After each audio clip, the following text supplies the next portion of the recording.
We're going through a series in Philippians, through the whole book, and the series title is A Call to Joy, and so we're unpacking joy. We're looking at it from all kinds of angles as the Apostle Paul would have it.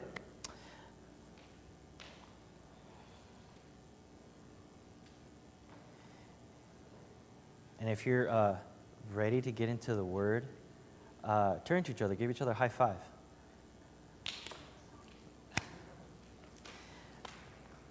I'm going to read this in a couple chunks in just a second. You can just keep your finger locked in there. I think when we look at these kinds of passages, and we'll read it in just a second, it's easy, at least for me, and I don't want to speak for everyone, it's really easy just kind of fast forward through them because it just seems, if I could just be honest, it seems a little bit irrelevant. I mean, Paul's talking about his travel plans. You know, you read through guys like Timothy and this guy named Epaphroditus, and you're like, what in the world does it have to do with me? Like, it's hard to do my QT on this. You know, like how is this going to feed my spiritual formation? How is this going to stir my affection for Jesus? And so it's hard to do that. And so I'm going to break this down for you, because when you look at the bigger thought that Paul is making, it makes more sense as to why this is in the letter. You know, and if we fall into kind of our, modern church kind of way of thinking, looking at the Bible verse by verse, you kind of miss the bigger thought. But when you look at the bigger thought and the bigger picture, it makes a lot more sense as to what Paul is doing. And then from there, we can kind of navigate ourselves through the text and really see what God has for us. And so here's how I want to break this down. You could just keep your eyes locked into the Bible, and this is advantageous if you actually have a Bible, like a paper and ink Bible. I was going to say brick and mortar. That doesn't make sense. Brick and mortar Bible. Go ahead and look at just chapter 2. The beginning of chapter 2, like chapter 2, verses 1 to 11, that's all about Jesus. Jesus is the ultimate example of humility. And it's a great, deep, and profound text, a beautiful text about God becoming man, God emptying himself by becoming a man, becoming like us, dying for us. And then chapter 2, verses 12 to 18, that's what we looked at last week. That's about, Paul talks about owning up to your faith. He talks about complaining and grumbling, and that comes out of straight of the Old Testament text.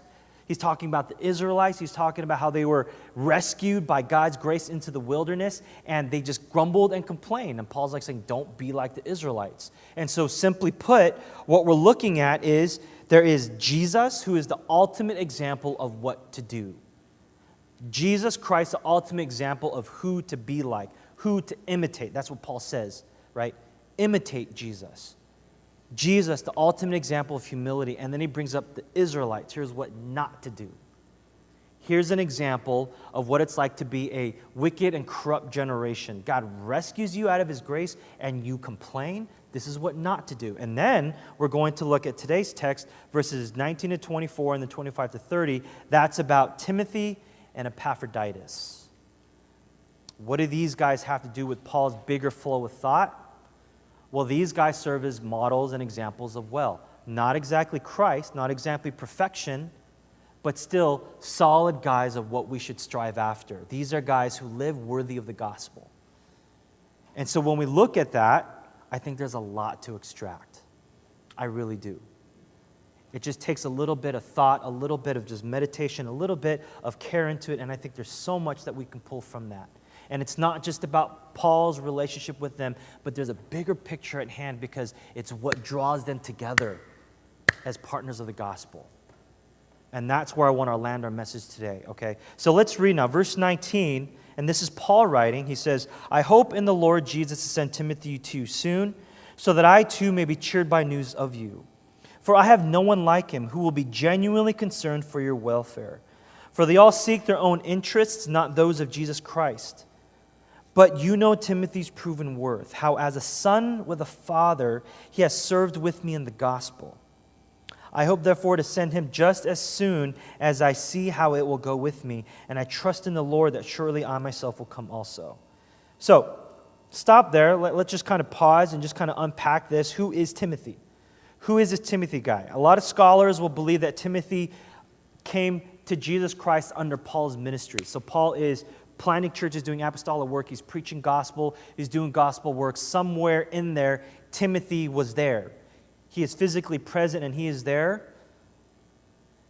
And then he hears the gospel, receives the gospel, gets baptized, receives his call to ministry, and then he starts serving with Paul. So it's really, really cool when you think about that. It's like, imagine, I don't know, someone watching Kobe Bryant win the Lakers, on the Lakers win the finals.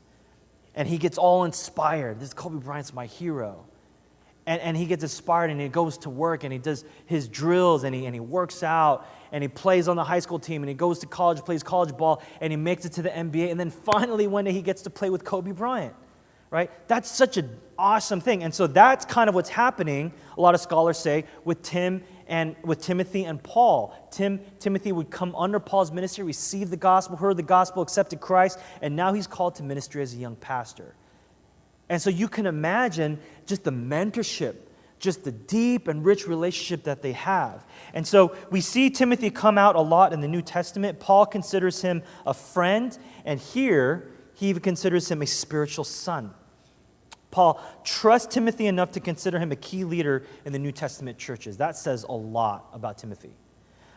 And even though a lot of the New Testament epistles were written by Paul, Timothy was right there with him as he wrote a lot of these letters. And so if you read through letters like 2 Corinthians, Philippians, which we're reading right now, Colossians, 1st and 2nd Thessalonians, and Philemon, Timothy is right there as Paul is writing or dictating his letter.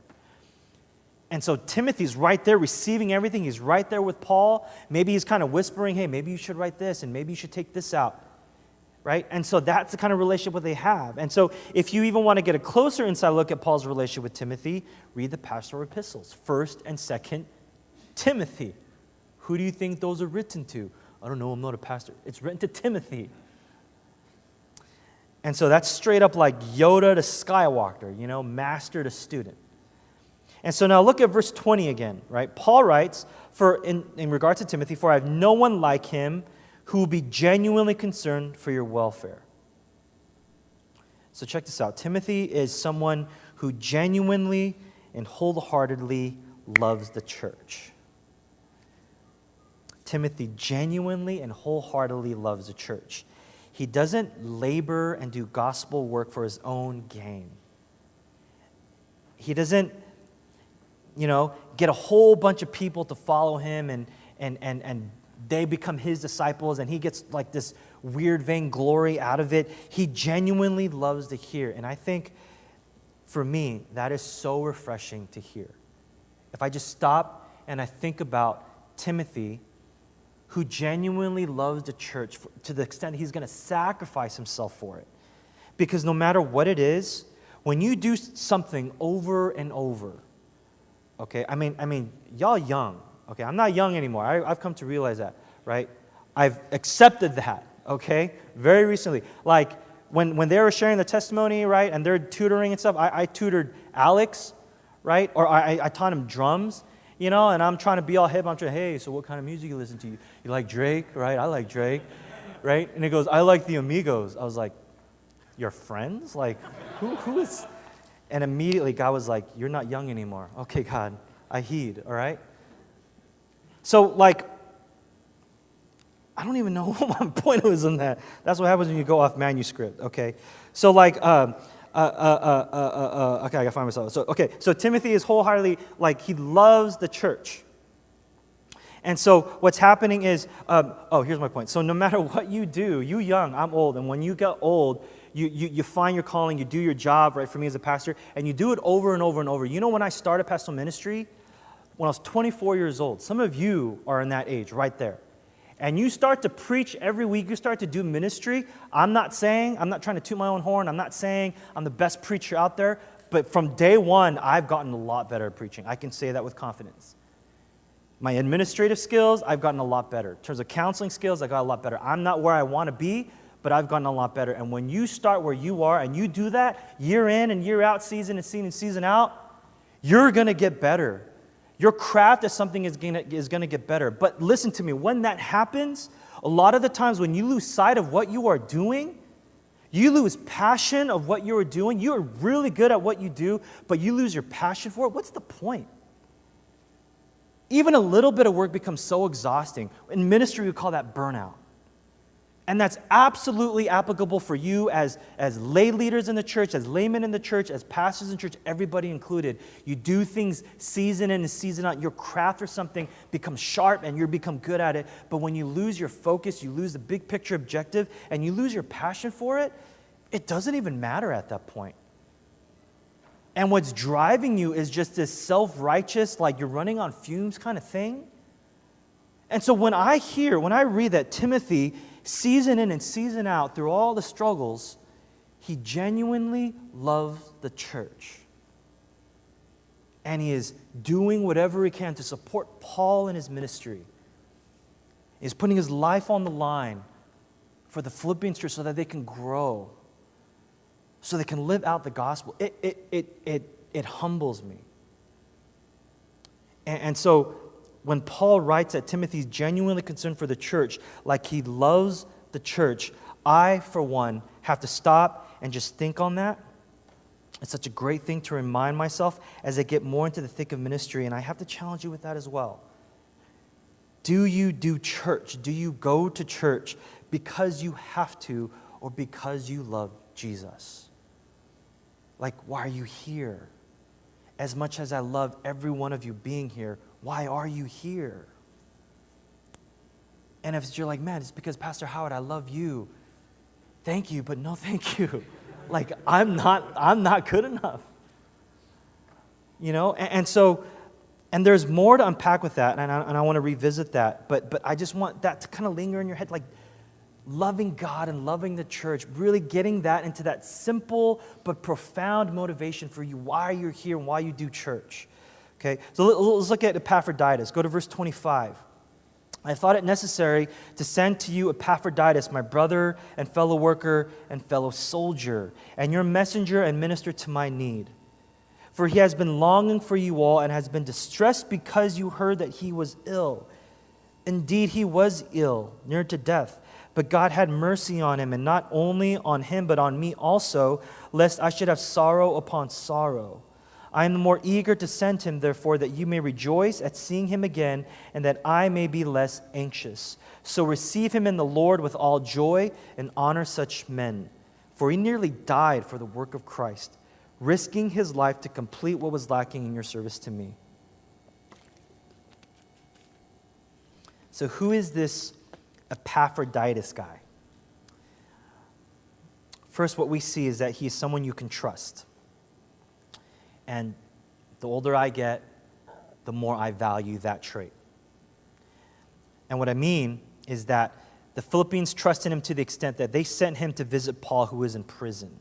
Remember, Paul, as he's writing this letter, he is in prison. He's in house arrest. He's chained to guard 24/7.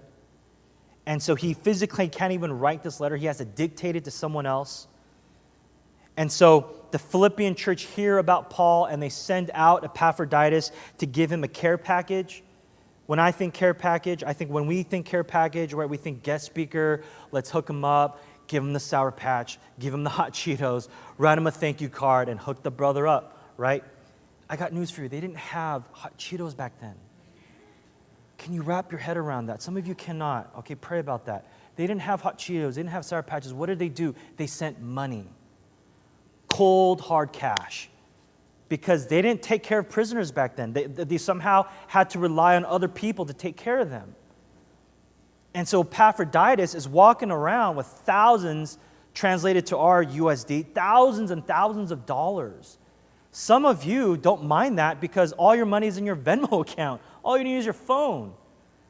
You know what I'm saying? They didn't have Venmo back then. Pray on that. Think on that. Wrestle with that. You know what I'm saying? You know what they had? They had coins. This guy's walking around, chink, chink, chink. Chink, chink, chink. And he's walking around like Korea, Mexico, just all around. And everyone knows that this guy's loaded. You know what I'm saying? And so finally he comes to Paul, and Paul's like, you made it with all that money? Are you crazy? Yeah, you know, like I faced a couple bandits, you know, some guy almost like slit my throat. I got hit by a car and stuff. But I'm here, bro. I'm here. You know what I'm saying? Like, that's the kind of guy Epaphroditus is. I don't know if you see that. I don't know if you appreciate that. I don't know if you can have like homies in your life, people that you can actually trust when you say, can you be there? Can you do this? And then they deliver at the risk of their own life. The older I get, the more I appreciate that.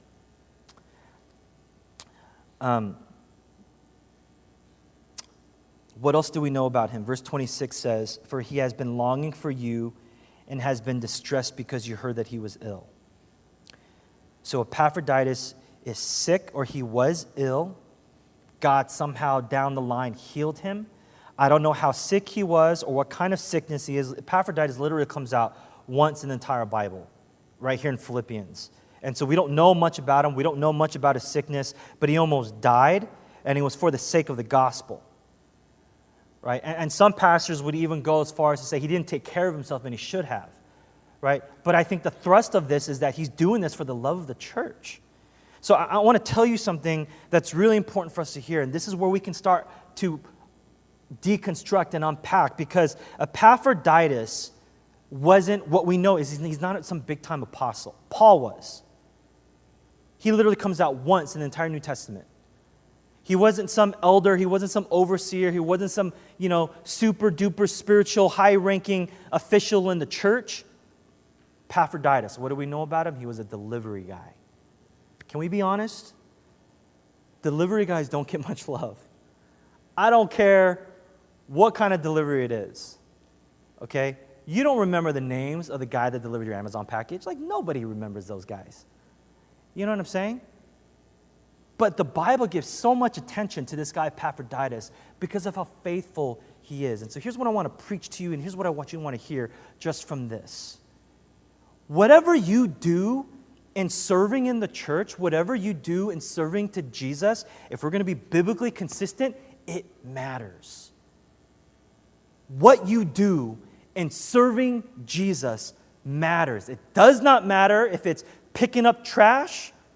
It doesn't matter if you're cleaning up chairs or setting up chairs. It doesn't matter if you're picking up someone to go to church and dropping them off. It doesn't matter if you're on the platform or behind the platform. It doesn't matter. It matters to God. It may not matter to you, and it may not matter to other people, but it matters to God. And if it matters to God, guess what? It should matter to you. And if it matters to you, your desire, our desire should be faithfulness. To do it with everything that we can. I'm just a delivery guy. I'm going to risk my life for that. He puts his life on the line, even to the point of sickness. A delivery guy. What you do in serving Jesus, it matters to God. God does not require you or demand for you to grow the church and be fruitful. He doesn't want you necessarily to be on the spotlight and to take up all the glory. He wants you to be faithful. You're praying for someone in the church because you know they're in a dry season and nobody knows. That matters to God. Like you see something that needs to be done. It doesn't require any skill. It just requires faithfulness, and you do it. It matters to God. So Epaphroditus, literally mentioned once in the New Testament. There's so much weight about what Paul says. Like, look, just sense the respect, sense the love, and sense the brotherly affection that Paul has for Epaphroditus for being faithful in delivering the goods. So here's where I want to go with this. Like, Timothy and Epaphroditus, they're tight with Paul. That's like his crew here, his homies. These guys all love the church. Paul says that Timothy is genuinely concerned about their welfare. Paul says that Epaphroditus is longing for the church and is distressed about them. And so my honest question here is, how can these guys love the church so much? Let's not assume anything. Let's not make anything cliche. Honestly, how can these guys love the church so much to the extent Epaphroditus will get sick and still do his job, That Timothy, through all the thick and thin of church, he still genuinely loves the church. Like, how can these guys love the church so much? And I know that sounds like an odd question, because at first, maybe for you, loving the church wasn't that hard. Maybe for you, there's some kind of honeymoon stage where you're getting to know people, and it's exciting, and you're getting plugged into a small group, and people are loving on you, they're caring for you. You give it a few seasons. Like, I'm not trying to be cynical. You give it a few seasons, like church is filled with jacked up people. You're going to get hurt. You're going to get frustrated. It's happened to me, and if it hasn't happened to you yet, it will. Welcome to church, right? That's what happens because the church is just filled up with sinners. Like you can't expect like perfection out of the church when there's no perfect people here.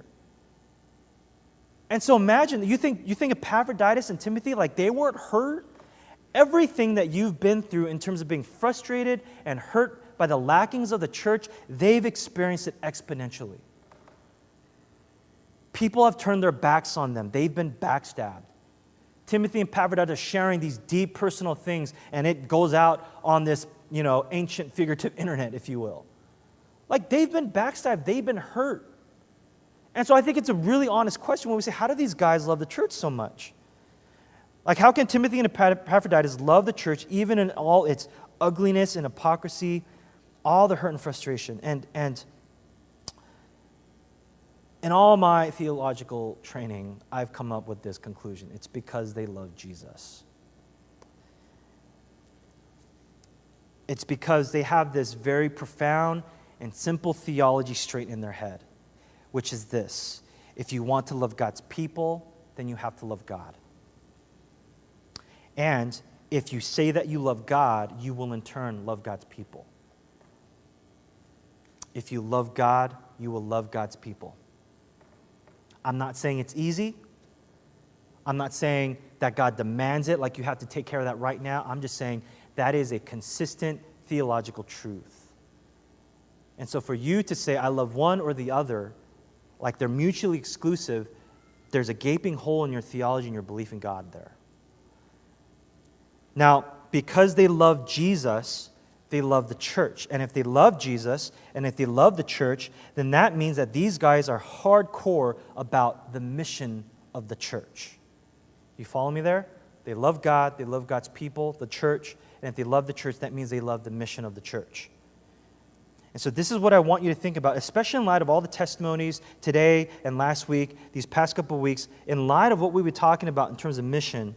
What I want us to think about is these men are drawn together by common mission, right? That's kind of reading in the text, right?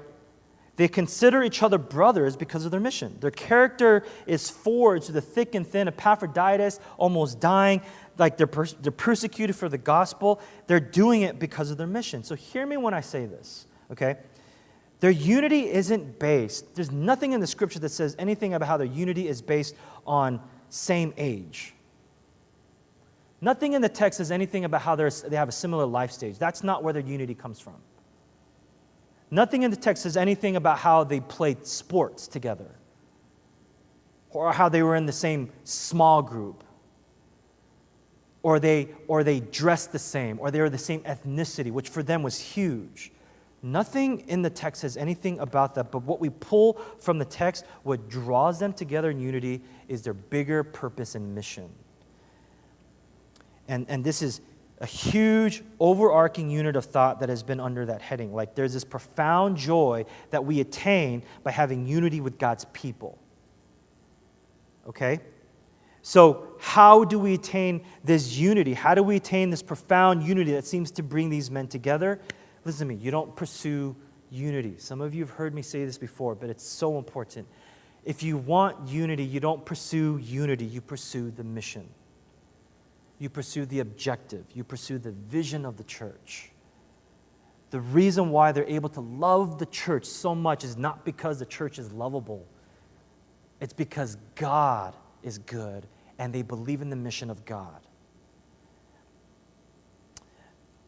Verse 25, Paul calls Epaphroditus his brother, fellow worker, and fellow soldier. And I think that is like awesome. Because who in your life can you honestly, wholeheartedly say that this guy is my brother, this guy is my sister, this guy's my fellow worker, he's my fellow soldier. We are partners. Like we are in tune, not necessarily with each other, but with our mission, which then in turn draws us together.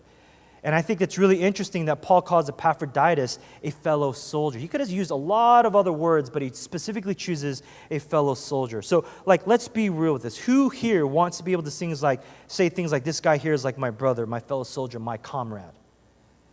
Right? Or she's like my soul sister, like my fellow worker. Like, don't you want to have people in your life that you serve with, you sacrifice with, you do life with? That doesn't happen just by trying to be friends. You know what I'm saying? Friendship is great. There's nothing wrong with that. But what forged these guys together was something deeper than that. I'll give you an example. I knew a guy back when I was, younger. I knew a guy who was actually in the Marines, for a while. And he was one of those guys, before he went to the Marines, he didn't go to church. I knew him. He was kind of a mutual friend. And he was very unassuming. He was introverted. He didn't kind of played sports, but wasn't super into it, right? Kind of on the skinnier side, right? But nice guy, not one to take the spotlight or want all this attention. And so when he decides to go to the Marines, we're all just kind of shocked, right? He's a friend of a friend for me, and so I didn't know him that well. And so he goes to the Marines for a few years. He comes back and he's ripped. You know what I'm saying?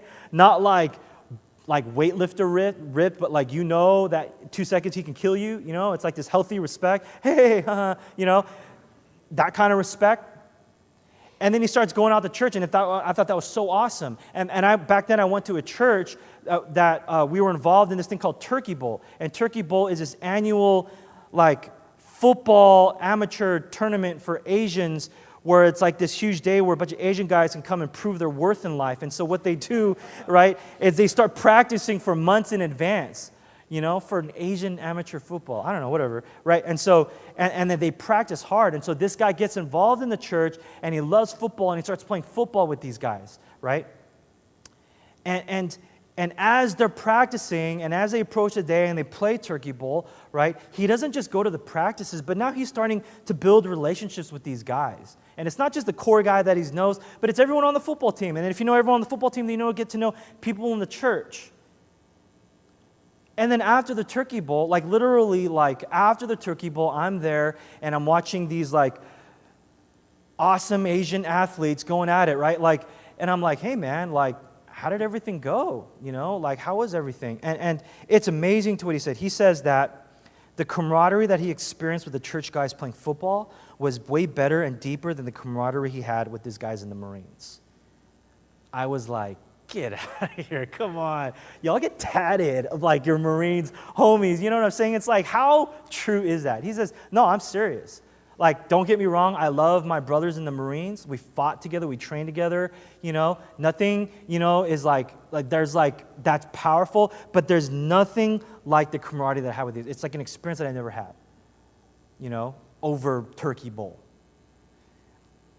And he says, and I'm like, how does the Marines compare to an amateur Asian football tournament? Explain that to me. And he goes, that's exactly what it is. It wasn't about the tournament. And he just dropped this truth on me. And he says, every time we would gather and practice, we prayed. And then we would go out to eat, and then we would gather at McDonald's or somewhere, and then we would pray again. And then they would start talking about church, outside of church. Who does that? And then they would talk about the pastor's sermon. In the middle of their meal, they're talking about the sermon. And then they would invite me to come to church, and they're incessant about it. Come out, come out. And then I would go to church, and then we gather, and then it's people are welcoming. And they're inviting me to do all this other church stuff. And then we go out to eat again, and then they pray again. There just seems to be this supernatural overarching objective and that's why they exist. This Turkey Bowl thing, as seriously as they take it, it's it doesn't even matter.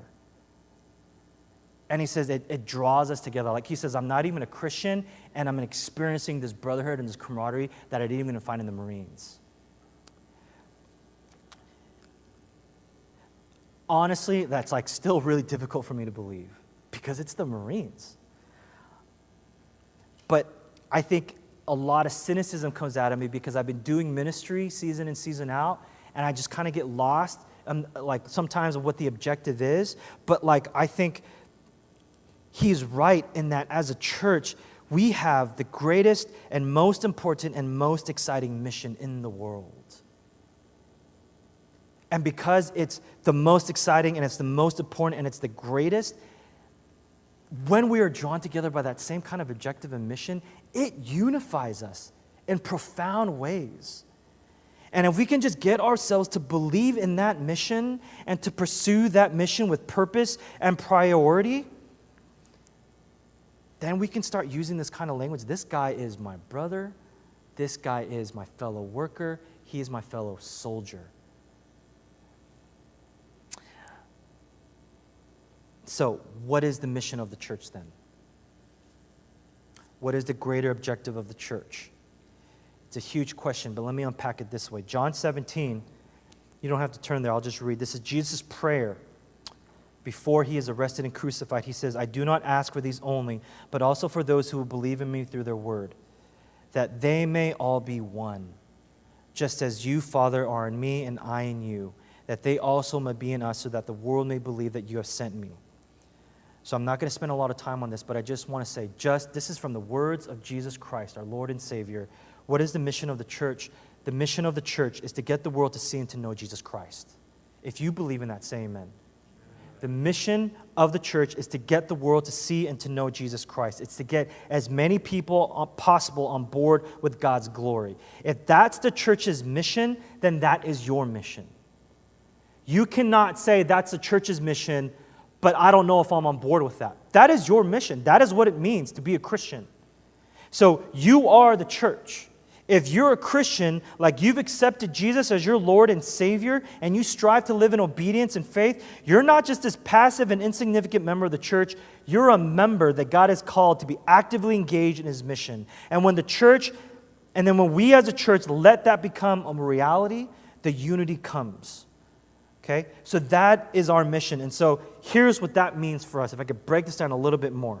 Please hear me when I say this. In light of the mission of the church, that is the mission of the church. So what that means then, here's what the mission of the church is not. The mission of the church is not to exist for your comfort.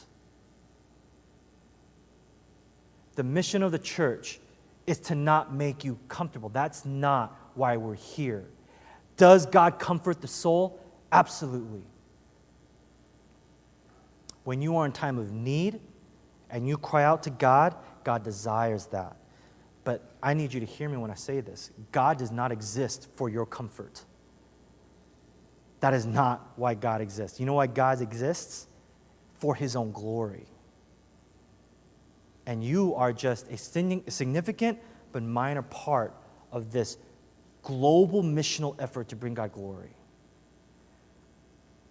You see, this is why the church needs a mission. Because if we don't have a mission, we're going to come together and exist for our own glory and just mess each other up and divide and split and try to do church all over again. It's already happening to some of us. But when we have mission, then it's almost like saying, I don't have time. I don't have the effort. I don't have what it takes to constantly fill my own narcissism with my own comfort and glory. I need to get on board with God's glory. For me, this became very clear when I was doing premarital counseling for Josh and Michelle. They're getting married next week. Can we, do something?